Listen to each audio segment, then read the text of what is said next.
Halo, halo, apa kabar anda semua? Semoga selalu dalam keadaan sehat walafiat. Di akhir pekan kita kembali lagi bisa kelihatannya boleh lebih ngobrol lebih enak ini ya, Bung Rocky. Mudah-mudahan suaranya nggak habis walaupun kemarin debat debat publik kemarin ya, Bung Rocky.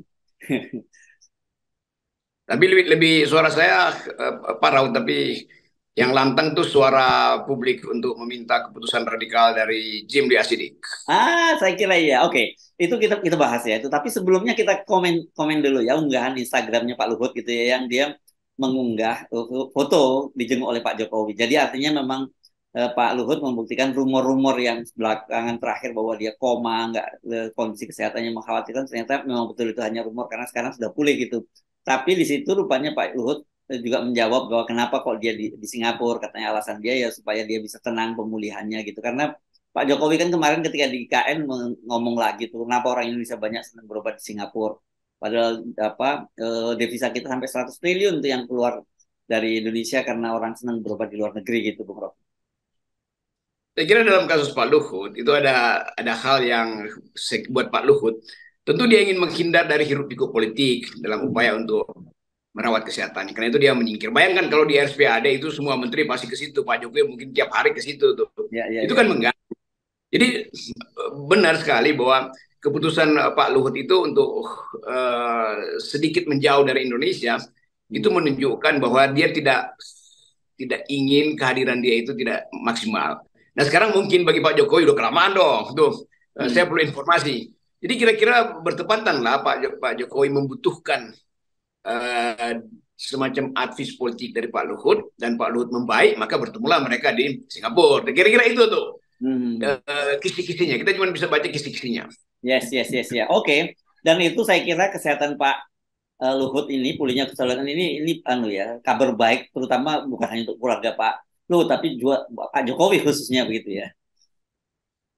Yaitu bertemu antara kebutuhan Pak Jokowi untuk terus didampingi oleh penasihat utamanya Hmm. dan kegembiraan keluarga karena Pak Luhut sudah pulih. Jadi kita ucapkan selamat pulih Pak Luhut dan tugas-tugas menanti dengan sangat berat, terutama kasus soal Mahkamah Konstitusi, soal kemampuan Pak Luhut untuk mengendalikan politik itu kan hanya Pak Luhut yang mampu untuk menerangkan pada Pak Jokowi keadaan politik.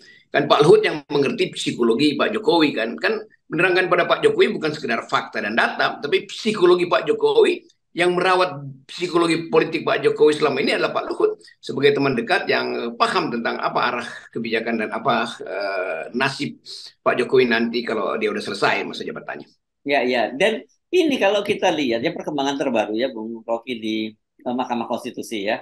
Majelis Kehormatan Mahkamah Konstitusi kan sudah merampungkan pekerjaannya ya. Jadi tinggal sekarang mereka apa istilahnya rapat permusyawaratan hakim gitu ya. Dan hari Selasa itu harus sudah dibacakan.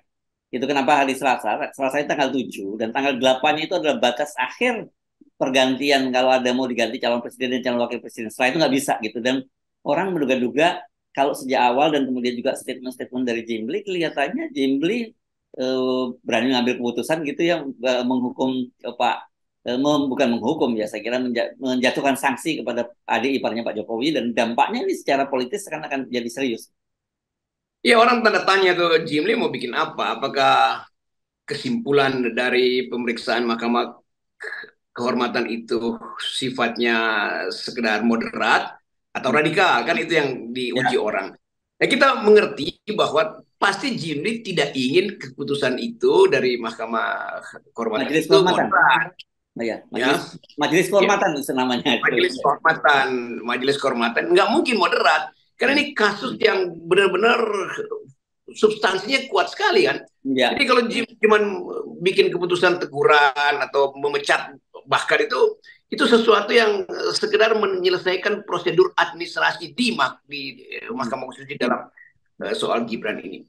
Kalau dianggap bahwa ada kesalahan prosedur, oleh karena itu ditegur secara etik. Loh, justru teguran etik itu menunjukkan bahwa ada desain untuk menyalahgunakan kekuasaan, kan begitu ya, ya, jalan ya. pikirannya. Jadi buat saya, Pak Jimli, saya bisa pastikan dia akan ambil bukan risiko sebetulnya, tapi dia mampu untuk menerangkan pada publik bahwa keputusan dia itu akan mencabut hasil kesimpulan Mahkamah Konstitusi tentang usia itu. Bahwa itu nanti ada proses, nggak ada soal. Tapi Jimli akan kasih semacam poin bahwa dia memutuskan ada kesalahan etik pada Ketua Mahkamah Konstitusi, dan kesalahan itu bukan sekedar kesalahan administrasi, tapi kesalahan yang basisnya adalah kepentingan politik. Nah, itu sebetulnya dasarnya supaya DPR juga bereaksi dengan cara yang sama tuh dan memproses secara politik. Jadi pasti Jimli akan kasih sinyal bahwa ini bisa menyebabkan DPR mengambil langkah lebih jauh, Ya. yaitu hak angket atau hak interpelasi atau bahkan memulai proses impeachment. Itu aja. Mhm. Ya oke, ini kan sebenarnya ya, kalau kan sekarang kita bicara ya, kalau itu kemudian akhirnya Gibran ternyata tidak jadi calon wakil presidennya Pak Prabowo, kan sebenarnya mungkin bagi Pak Prabowo ini jadi blessing kan sebenarnya ya. Kalau kita lihat situasinya semacam ini, tinggal kalkulasi bagaimana nih, apakah Pak Jokowi nanti akan, kalau Gibran tidak jadi, dia akan tidak penuh, tidak full, dan balik lagi, kalau balik PDI saya kira enggak lah ya, PDIP sudah patah arang juga dengan Pak Jokowi begitu. Dan jadi malah menurut saya jadi aneh ketika kemudian ada Wakil Ketua Umum Gerindra, Habibur Rahman, bilang bahwa ini ada operasi rahasia menggagalkan Gibran. Saya kira kita nggak pernah rahasia, kita ngomong terbuka ya bahwa kita tidak sepakat soal Gibran, dan banyak orang juga melakukan hal yang sama gitu ya. Itu analisis dan keterangan dangkal, itu ada operasi rahasia, ada kepentingan asing segala macam. Bukan, itu kan ada soal apa-apa tuh. Justru betul tadi bagi Pak Prabowo bebannya lepas, karena orang bagaimanapun Pak Prabowo mengerti bahwa publik tidak menginginkan Gibran. Hmm. Gerindra tentu tidak mungkin bilang tidak menginginkan Gibran, nggak bisa tuh. Ya, ya, Harus ya. dia mengatakan, dan kalau Mahkamah Konstitusi memutuskan bahwa Gibran memang tidak layak dengan segala alasan untuk menjadi wakil presiden, maka Prabowo lega. Bukan Prabowo pergi dari kubu Jokowi, justru Prabowo lebih lega untuk deal dengan Pak Jokowi. Kan tetap Pak Prabowo adalah bagian dari legitimasi dia, kan juga ada legitimasi Pak Jokowi. Hmm. Demikian juga Pak Jokowi, dia merasa bahwa ya udah nggak mungkin Prabowo itu mencari calon wakil presiden lain di luar seseorang yang direstui oleh Pak Jokowi, kan gampang kan? Ya, Jadi ya. nggak ada soal. Dengan cara itu Pak Prabowo tidak lagi dibebani oleh opini publik yang menyebabkan elektabilitas Gerindra itu turun, karena bagaimanapun ini impactnya adalah pada Gerindra tuh, bukan berarti Gerindra bertambah, itu enggak, justru turun, karena secara sosio-psikologis publik tidak menghendaki Gibran, itu intinya tuh, bukan tidak menghendaki Pak Jokowi, tapi tidak menghendaki Gibran. Nah, kalau itu dibaca dengan baik oleh Pak Jokowi, justru Pak Jokowi menyelamatkan Gibran juga tuh, Hmm. sekaligus menyelamatkan Pak Prabowo, karena saya kira drop terus ini kalau kita baca Hmm. keadaan di bawah itu, bahkan rakyat kecil di bawah itu merasa iya nih, kenapa sih si bocah itu mengganggu-ganggu terus Pak Prabowo, kira-kira begitu kan. Ya, Ini ya. bahasa orang kecil yang memang tidak terdeteksi oleh survei yang sekedar dipakai untuk melegitimasi pasangan Prabowo dan Gibran. Ya, ya, saya terkejut karena tadinya saya pikir ini ya sikap kritisisme seperti ini hanya milik orang-orang kota, milik kalangan kelas menengah dan sebagainya gitu. Saya cek gitu ke beberapa di desa, ternyata mereka paham soal kasus-kasus semacam ini. Jadi jangan dibayangkan bahwa ini apa gerakan yang seperti tadi skenario elitis dan sebagainya. Enggak, ini udah jadi people power yang real people power itu sekarang seperti ini gitu. Nah, itu istilah yang bagus. Real people power adalah suara yang orang sebut the power of the powerless. Yaitu rakyat di bawah yang tidak mungkin mereka memahami kasakusuk politik di elit.